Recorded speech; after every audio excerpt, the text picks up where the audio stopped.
Hey guys, Indy here. Took a walk on my lunch to get out, and it's food truck day, so I had to get a little farther away to not be catching so many people in the background, or to not be recording in the midst of a bunch of people staring at me saying, "What's this dude doing?" So this is a GM video. So I've run the first session of Dragon Age, and that was 2 Tuesdays ago. So right now is July the 6th, I think.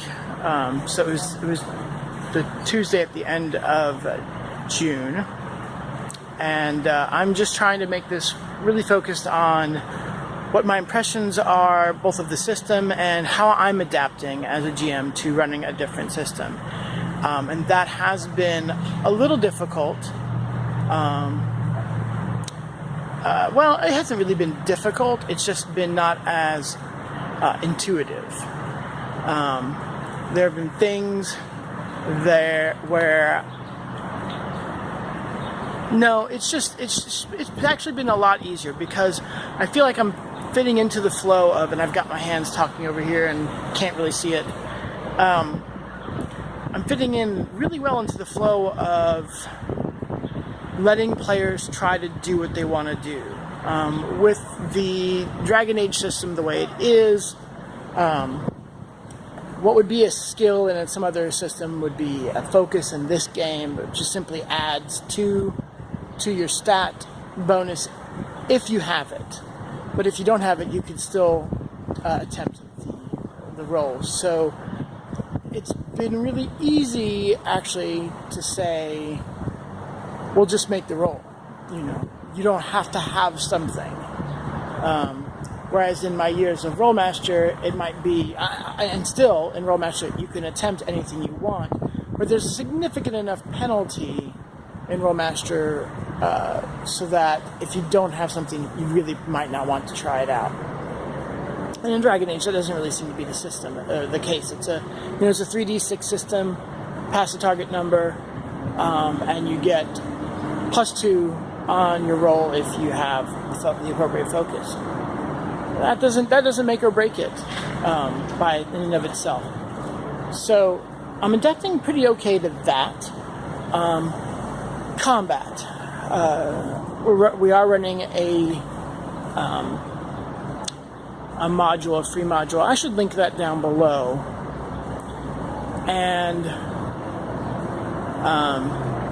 so it goes pretty much evenly between role-playing or exploration encounters and combat encounters. And combat felt like it was going a little slow. Now, to be fair, and I don't think I did this in the previous video about character generation, I should go ahead and kind of detail out the party from a PC way, or from a player way. So we've got Mrs. Indy, who has become an experienced role player, not across many systems, but she's not foreign to it anymore.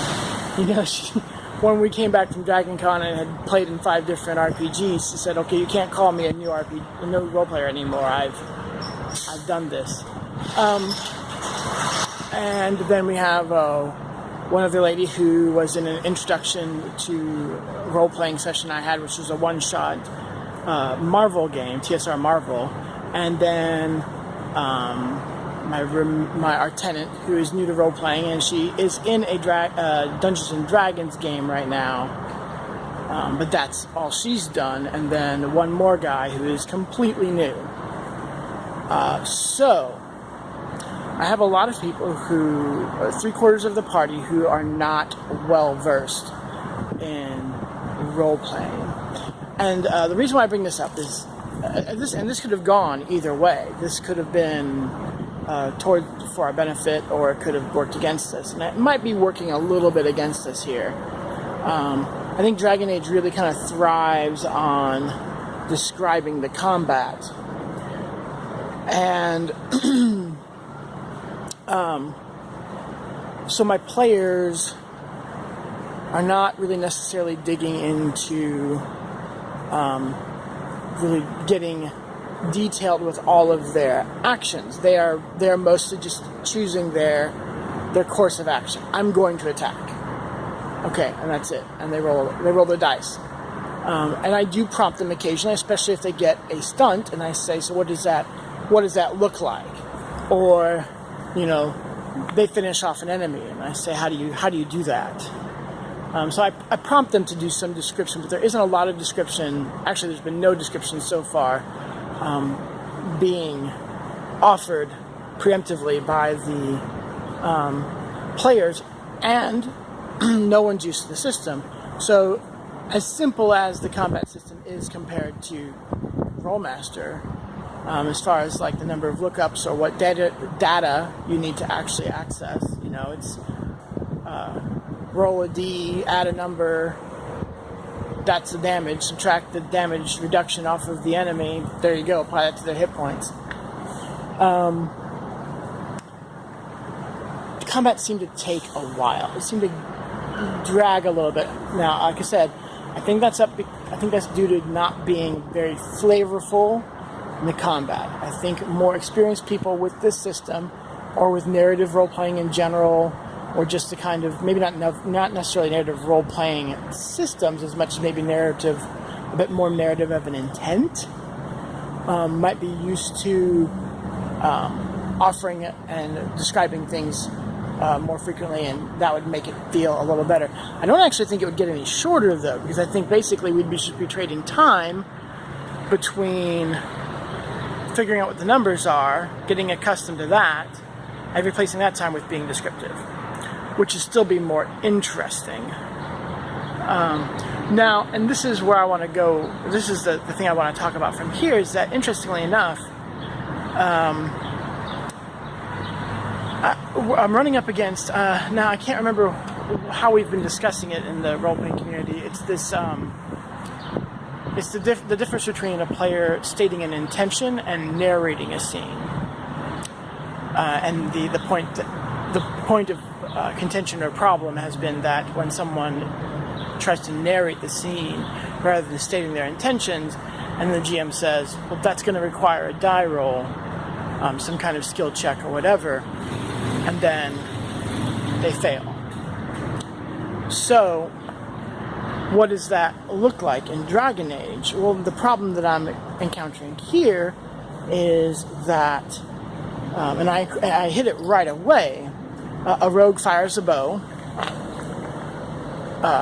she scores some stunt points and chooses the double strike, and I'm reading the description on double strike, and it's basically talking about hitting two enemies in one execution of an attack. This would be some kind of cut through attack in D&D. I forget what it's called, but where you slice through one guy, you hit another guy, or you hit somebody with the reverse stroke. It's not two attacks. Now, the problem with this is, then I said, well, how does that look? And the only way we could figure that looked was that she did that fancy thing of knocking two arrows. She didn't describe that first. I almost feel like she needed to describe that first in order to paint an interesting picture. But we don't know that she's going to get that power stunt. Now, that's fine. So she describes that she knocks two arrows because she knows that if she gets enough power stunts points, she's going to choose that power stunt. That's stunt. It's not really a power stunt. That's a TSR Marvel term. Sorry. And then we just describe, if she doesn't get it, we describe that one of them missed its mark. So then does she go through twice as many arrows? Now, in some games that doesn't really matter, but I feel like for Dragon Age, it says that it's a dark fantasy, that things are going to be fatal, and that there's going to be tough decisions. Maybe the decision should simply be in role-playing or other moral choices, but I kind of feel like at the same time, like, some of those dark, tough decisions might be, hey, how much do we need to bring along in order to survive? How many healing potions can we afford to buy if I need to stock up on twice as many arrows because I'm double notching every single time? That might lend to the dark and deadly feel of the game, if that's something you have to consider. Is that something we want to consider? I kind of feel like it's not. So anyways, I'm just kind of running up against that a little bit, feeling like, well, I only want them describing their intentions, but at the same time, how does this fit with the flow? Other than that, I feel like I've adapted well to it already. It's a simple enough system. I've already decided that I'm going to not run the other pre-made adventure, but rather create my own and already see how that goes. I feel like there's a small enough range in possible stat bonuses and foci and stuff like that, especially at this lower level, that I could probably go ahead and even wing things pretty well if I need to create something on the fly. You know, it's just a question of, well, how challenging should this be? So I'm going to do that. Interestingly enough, Mrs. Indy already made a comment. I must have trained her well. She's trying to recover health after the first combat that they get into, and well, what else can we do? Well, you can take this rest action. You get back, 1d6 plus Constitution plus level and health. Okay, well, I'm still this far down. Can I just rest longer? Because I had read the description, it talks about taking a 5-minute breather. And she's like, well, we're going to be here longer than that, right?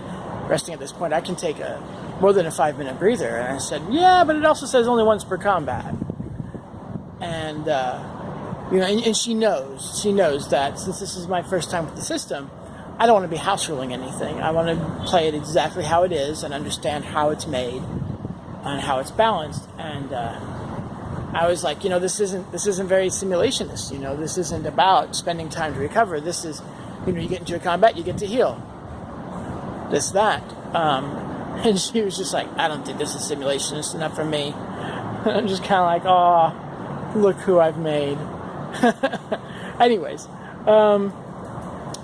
so I think that's all I've got for now. This video's gone on for a little over 12 minutes. That's long enough. We got halfway through the first adventure. Like I said, I'll put down the link as to which adventure we're running down below. We got through this fourth scene. I think I'm going to skip the fifth scene because it's just a random combat with some blighted stuff. It's not really important. And I'll just get to the rest and wrap us up fairly easily.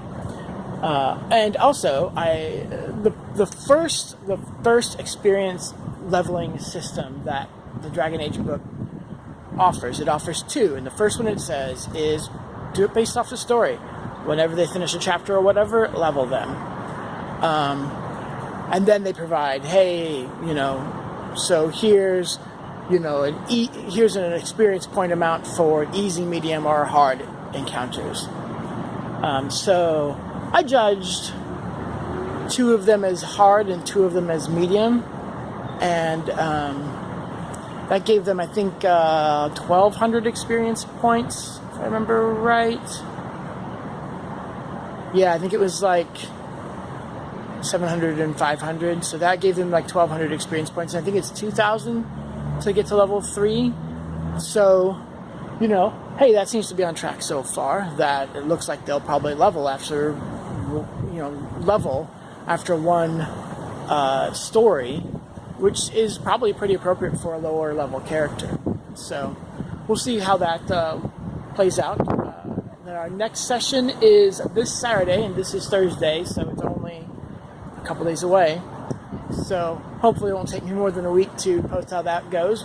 Or maybe I'll post instead just a quick summary about how that goes and make more comments about how designing the next story we do goes. That'd probably be a better idea. So anyways, thanks for tuning in. Put comments down below, especially if you are familiar with the Dragon Age or Fantasy Age system. I'd love to hear your comments. How do you handle the description of intent versus not finding out what stunts they got or choose until afterwards? Do you even care about that? Anyways, yeah.